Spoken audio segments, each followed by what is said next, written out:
Bapak Ibu Saudara, kita berjumpa lagi. Hari ini saya ingin membawakan satu tema firman Tuhan yang kita pelajari, berbicara tentang disertai oleh Tuhan. Saya mengambilnya di dalam kitab Kejadian pasalnya yang ke-31.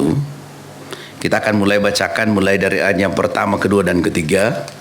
Dan kita juga akan bacakan, kita lompat kepada ayatnya yang 22 sampai ayatnya yang ke-24. Saya akan bacakan sebagai firman untuk menjadi perenungan buat kita hari ini. Kedengaranlah kepada Yakub anak-anak Laban berkata demikian, Yakub telah mengambil segala harta milik ayah kita, dan dari harta itulah ia membangun segala kekayaannya. Lagi kelihatan kepada Yakub dari muka Laban bahwa Laban tidak lagi seperti yang sudah-sudah kepadanya. Ayat 3, lalu berfirmanlah Tuhan kepada Yakub, pulanglah ke negeri nenek moyangmu dan kepada kaummu, dan aku menyertai engkau. Nah, ayat 22, ketika pada hari ketiga dikabarkan kepada Laban bahwa Yakub telah lari, dibawanyalah sanak saudaranya bersama-sama, dikejarnya Yakub 7 hari perjalanan jauhnya, lalu ia dapat menyusul di pegunungan Gilead. Pada waktu malam datanglah Allah dalam suatu mimpi kepada Laban, orang Aram itu, serta berfirman kepadanya, jagalah baik-baik supaya engkau jangan mengatai Yakub dengan sepatah kata pun. Nah, puji Tuhan saudara, dari firman Tuhan ini kita akan belajar tentang bagaimana sebuah perjalanan yang dilakukan oleh Yakub. Yakub yang adalah lari karena menipu abangnya Esau. Dia yang mengambil hak kesulungannya, tetapi dia harus lari kepada keluarganya, kepada sepupu dari papanya di Aram. Dan di sana dia berjumpa dengan Laban, bahkan mempersunting anaknya dari Laban.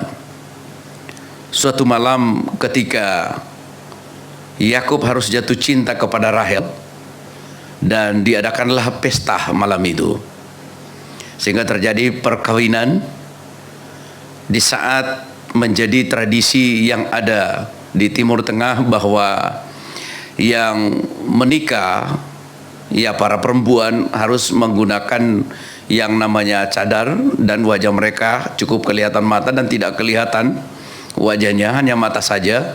Jadi Yakub tidak tahu malam itu bahwa ternyata dia berpikir bahwa dia menikah dengan Rahel, tetapi ternyata malam pengantin malam itu adalah Lea, kakaknya.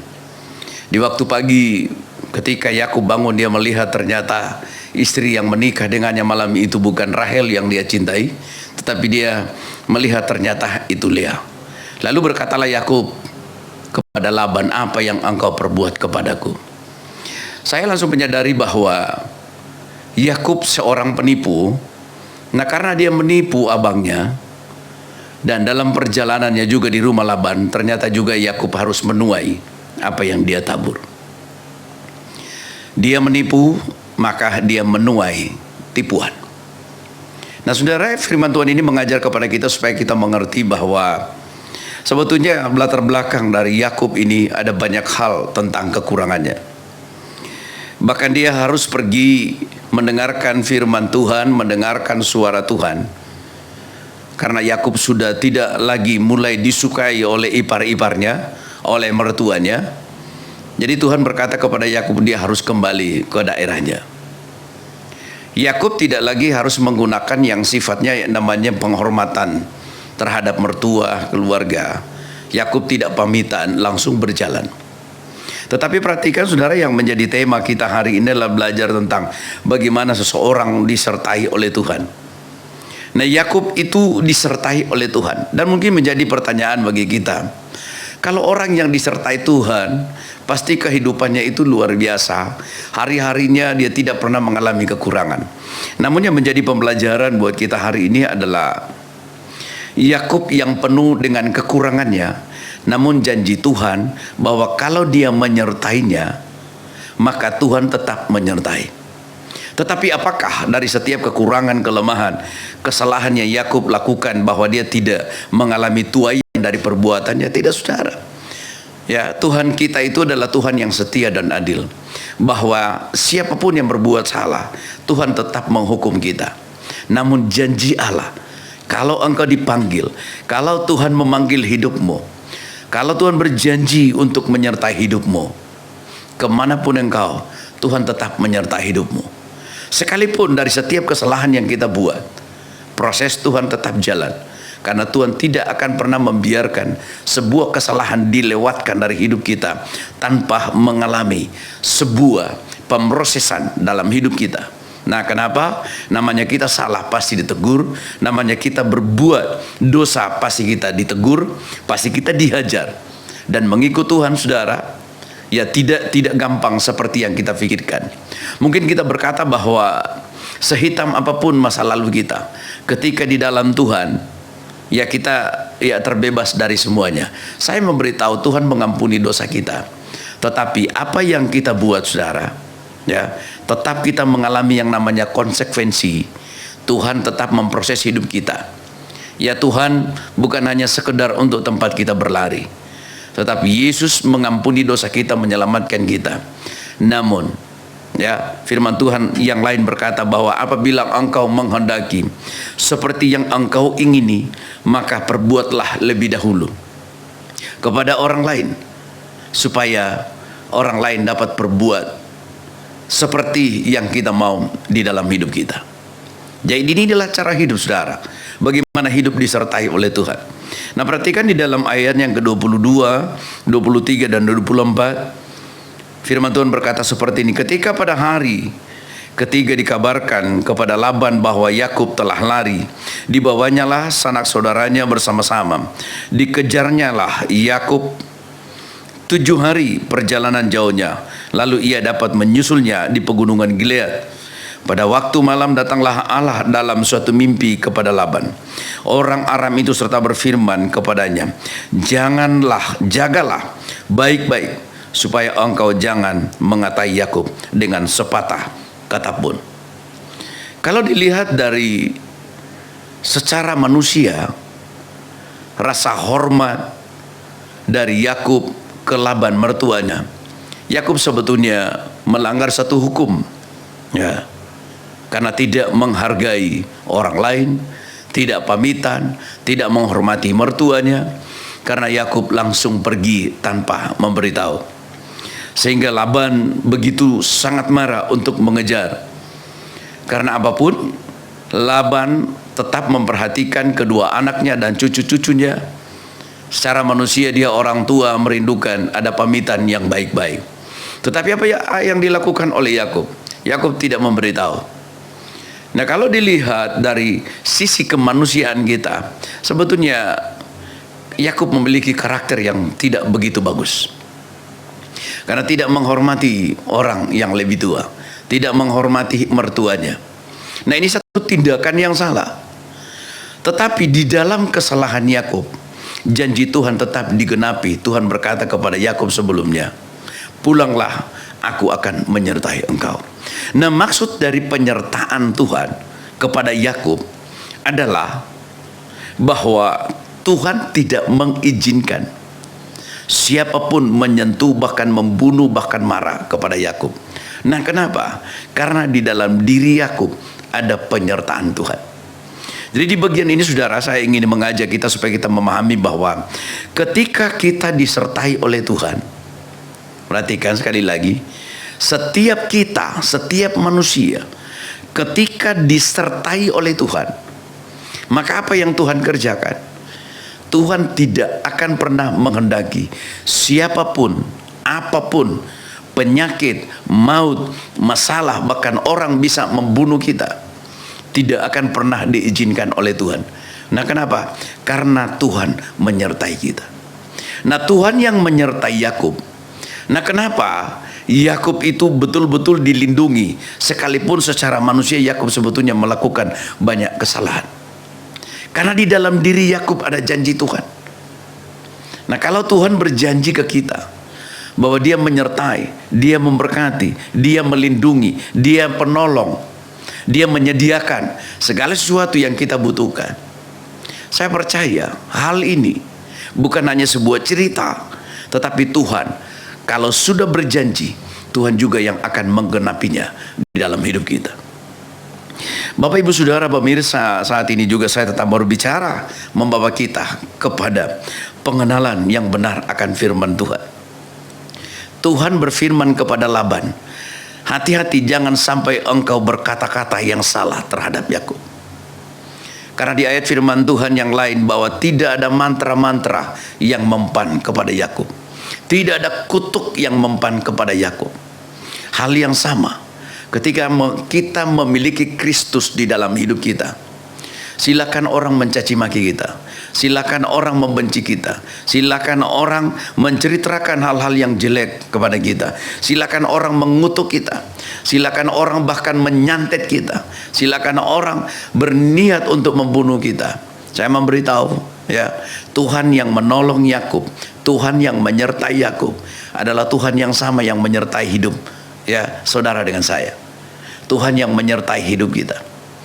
Mari saudara, jangan pernah kita khawatir di bagian ini, supaya kita memahami bahwa kalau Tuhan berjanji menyertai kita, karena dikatakan di dalam kitab Matius pasal 28, beritakan Injil Kerajaan Allah, dan dituliskan, aku menyertai engkau sampai akhir zaman. Nah, firman Tuhan ini itu juga berlaku dalam hidup kita. Kita sedang ada di zaman akhir, saudara, di mana setiap masalah, bencana, maut, bahkan corona hari-hari ini sedang banyak membunuh manusia di seluruh dunia. Apa yang kita perlu takutkan? Yang perlu kita takutkan adalah ketika kita tidak disertai oleh Tuhan. Ini yang menjadi satu pesan yang penting untuk kita pahami bersama, bahwa yang ditakutkan ketika kita tidak disertai oleh Tuhan. Namun ketika Tuhan menyertai kita, ketika Tuhan menyertai kita, bahkan Tuhan berkata kepada Laban, saya akan bacakan lagi. Pada waktu malam datanglah Allah dalam suatu mimpi kepada Laban, orang Aram itu, serta berfirman kepadanya, jagalah baik-baik, supaya engkau jangan mengatai Yakub dengan sepatah kata pun. Mengatai atau marah atau mencaci maki atau mengatakan hal-hal yang tidak baik, bahkan menyinggung perasaan Yakub. Tuhan larang Laban untuk melakukan hal-hal yang jahat terhadap Yakub. Saya percaya hal yang sama, bahwa ketika Tuhan menyertai hidup kita, tidak ada satupun manusia di dunia berniat jahat dalam hidup kita, itu akan terjadi. Tidak ada satupun virus atau penyakit atau maut yang sanggup untuk membunuh hidup kita. Nah, kenapa? Karena Tuhan menyertai kita. Sebab Tuhan berkata, jagalah baik-baik supaya, ya, jagalah baik-baik supaya engkau jangan mengatai Yakub dengan sepatah kata pun. Nah, Tuhan yang kita percayai melarang, ya, bahkan berkata kepada penyakit, berkata kepada maut, berkata kepada kematian, berkata kepada masalah, jangan pernah engkau menyentuh milik kepunyaanku. Yang menjadi pembelajaran buat kita, yang menjadi perenungan buat kita, apakah kita benar-benar sudah menjadi milik Kristus dalam hidup kita?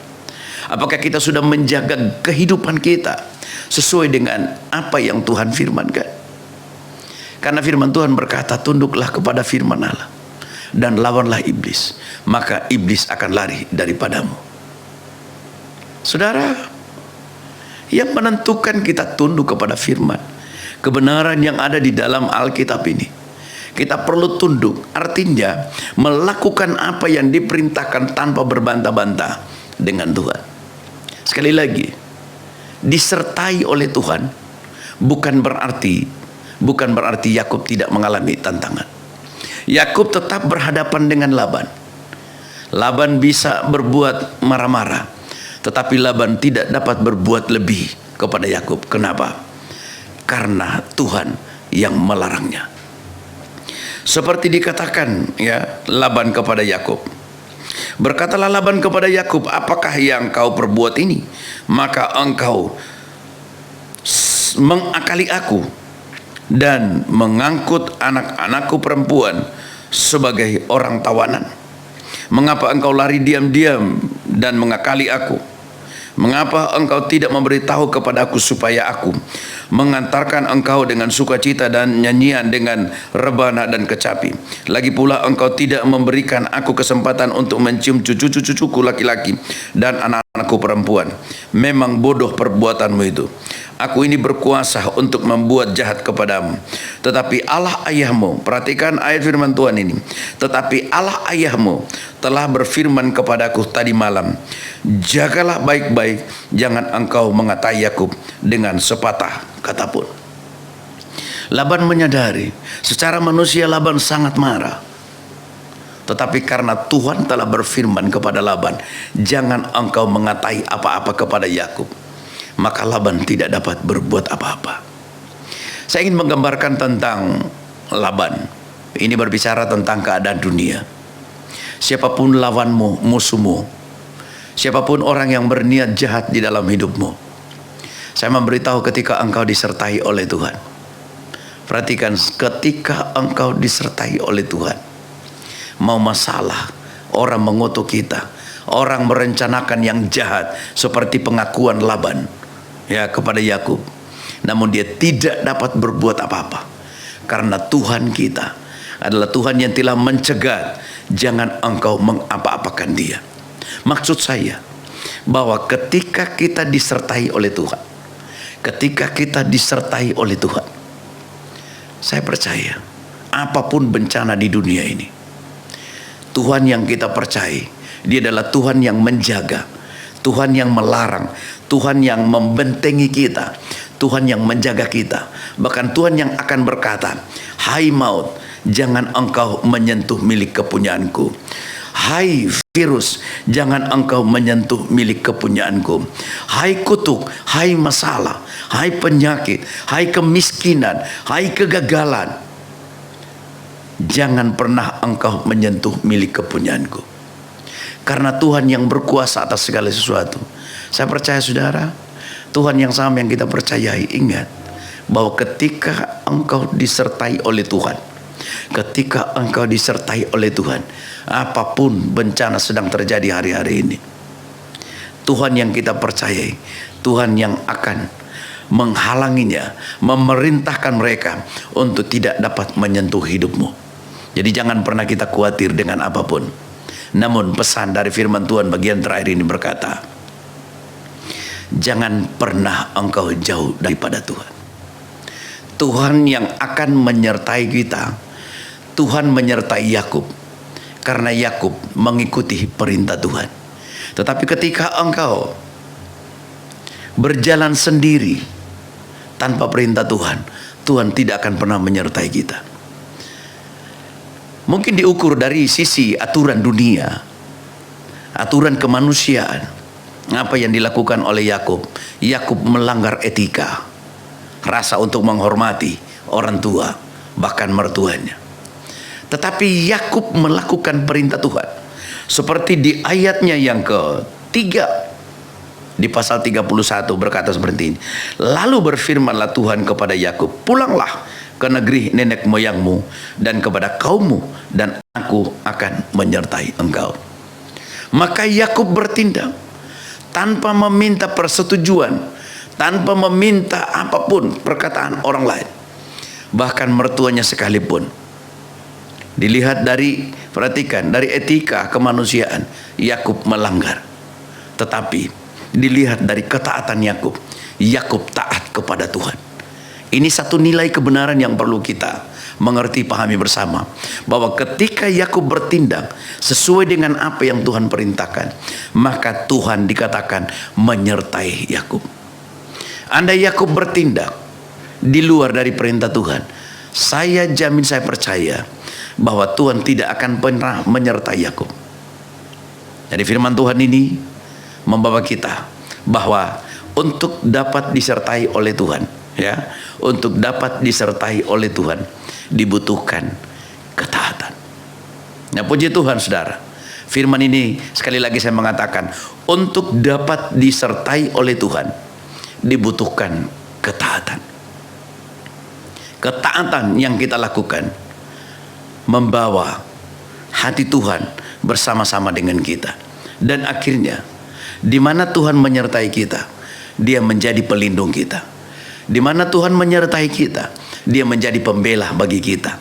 Di mana Tuhan menyertai kita, Dia juga yang menjadi panglima perang kita yang tidak pernah terkalahkan. Inilah firman Tuhan. Biar firman ini menjadi berkat bagi Bapak Ibu Saudara. Tuhan Yesus